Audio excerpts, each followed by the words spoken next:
Black Christmas is Black Christmas is a 1974 horror film written by A. Roy Moore and directed by Bob Clark, who you may know as the director/co-writer of the 1984 Christmas classic, A Christmas Story. Set in a sorority house, a group of college girls are having a late-night Christmas party. One of the girls, Jess, receives an odd phone call from a man the girls have dubbed the Moaner.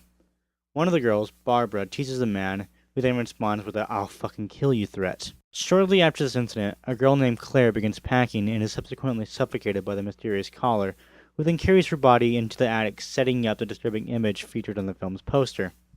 Following day, Jess tells her boyfriend Peter she's pregnant and also reveals she wants an abortion, which upsets Peter. Meanwhile, Claire's father arrives to take Claire out for the holidays but cannot find her and reports her missing to the police. A local girl named Janice is also revealed to be missing. Later that evening, the sorority's house mother discovers Claire's body and is subsequently killed.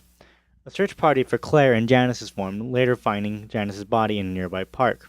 Barbara is killed by the caller, and the attacks are muffled by door-to-door Christmas carolers. Jess receives another call, allowing the police to trace the call and inform her it's coming from inside the house. Ordered to leave the house, she discovers the body of Barbara and another girl and is chased throughout the house by the killer, setting up the ending, which I will not spoil.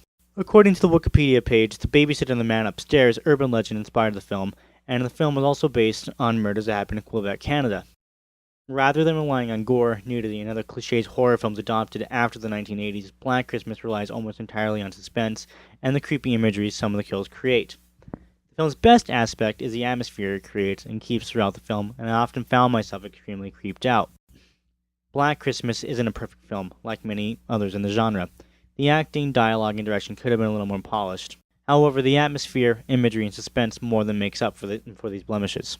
Released in the US shortly after Tobe Hooper's Texas Chainsaw Massacre, these two films were often cited as highly influential for the later slasher subgenre established by Halloween and Friday the 13th in the early 1980s, and it definitely shows. The extremely creepy mode, body count, mysterious killer, and holiday-themed name are obvious influences on these films. If you're a fan of horror films and crave something outside of the paranormal activities and saws, then I definitely recommend it. Copies online are pretty cheap, usually around $10 for the DVD and $15 for a Blu-ray copy. Thanks for listening. Stay tuned tomorrow for day 2 of our Creature Feature Marathon.